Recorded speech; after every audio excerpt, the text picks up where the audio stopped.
Perkenalkan, nama saya Neng Eka Pupung dengan NIM 220602668, kelas 4 PGSD tahun 2022. Mata kuliah Workshop Perangkat Pembelajaran Berbasis IT dengan dosen pengampu yaitu Bapak Jajang Bayuklana, MPD.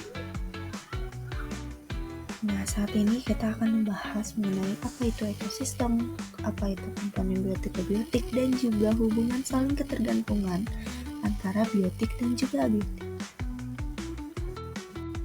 Ekosistem adalah hubungan timbal balik antara makhluk hidup dan lingkungan tak hidup di suatu tempat. Komponen biotik adalah komponen makhluk hidup yang ada di dalam ekosistem. Nah, contohnya dalam komponen biotik adalah yang pertama, tumbuhan. Contohnya seperti rumput, pohon mangga, dan juga padi. Kemudian contoh dari hewan yaitu seperti ayam, kucing, ikan, burung, dan juga contohnya ada manusia. Kemudian mikroorganisme yaitu seperti jamur dan juga bakteri. Selanjutnya yaitu ada komponen abiotik.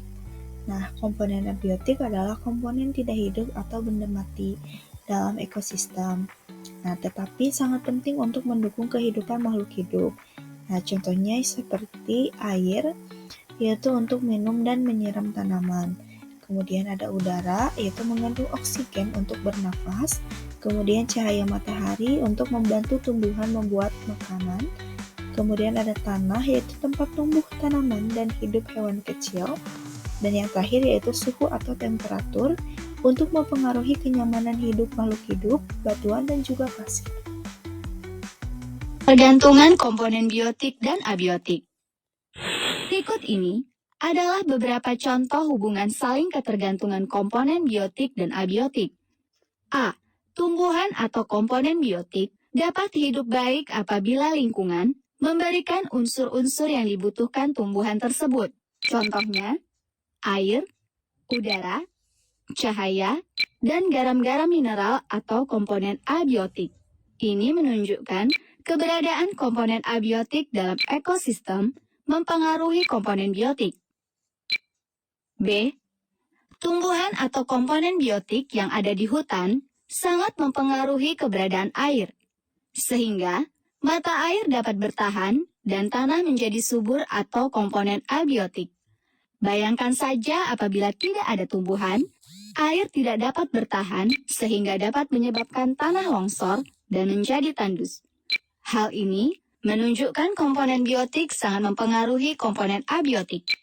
Namun, ada beberapa komponen abiotik yang tidak tergantung dengan biotik, seperti gaya gravitasi, tekanan udara, dan matahari.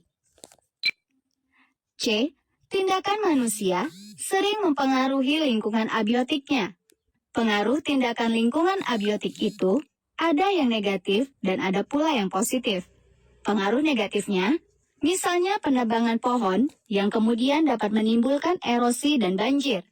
Selanjutnya, banjir membawa sampah dan menebarkan bibit penyakit ke lingkungan. Di musim penghujan, sering berjangkit penyakit muntaber, demam berdarah, kolera, dan disentri. Contoh lainnya, membuang sampah di sembarang tempat sehingga dapat menyumbat selokan, menyebabkan banjir, dan membahayakan lingkungan. Saling ketergantungan antar komponen biotik. Saling ketergantungan antar komponen biotik dibedakan menjadi dua, yaitu saling ketergantungan antar individu satu spesies atau sejenis dan saling ketergantungan antar individu berbeda spesies. Saling ketergantungan antar individu satu spesies. Pada hewan yang hidup berkelompok, terlihat jelas adanya saling ketergantungan dalam memperoleh makanan. Contohnya, sekumpulan lebah saling bekerja sama mengumpulkan madu sebagai cadangan makanan di sarangnya.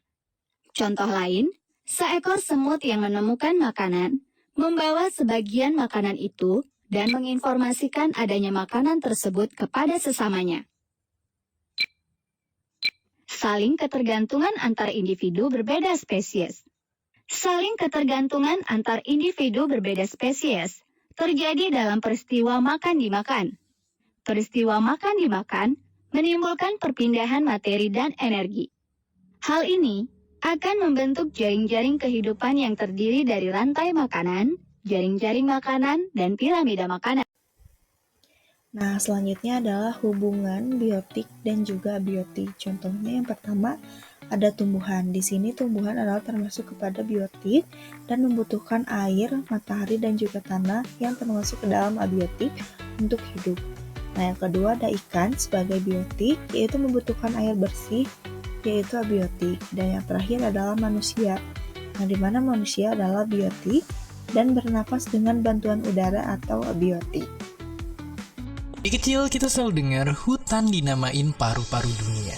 Selain buat napas, hutan juga jadi rumah buat segala jenis binatang-binatang lucu dan langka. Dan pastinya nggak cuma itu, tapi berbagai hasil dari hutan juga bermanfaat untuk keseharian kita. Tapi sebenarnya seberapa penting sih hutan buat kita? Lalu apa jadinya kalau suatu hari tak ada hutan di dunia ini? Satu hal yang jelas kalau nggak ada hutan, mungkin kita nggak bisa lagi foto-foto cantik di antara pepohonan buat media sosial. Udah gitu, nggak bisa juga nonton acara TV yang hostnya suka nemenin ular di tengah hutan. Oke, itu baru sebagian kecilnya aja. Karena nyatanya, ini juga bakal ngaruh ke lingkungan dunia. Sekitar 80% binatang dan tumbuh-tumbuhan di daratan bumi bakalan terancam punah. Siklus hujan jadi kacau dan dunia tambah panas, air bersih menghilang, dan pastinya napas kita semua jadi lebih sesak karena hutan ngasilin udara bersih untuk kita bisa bernapas. Tapi apakah kita masih bisa bertahan di kondisi kayak begini?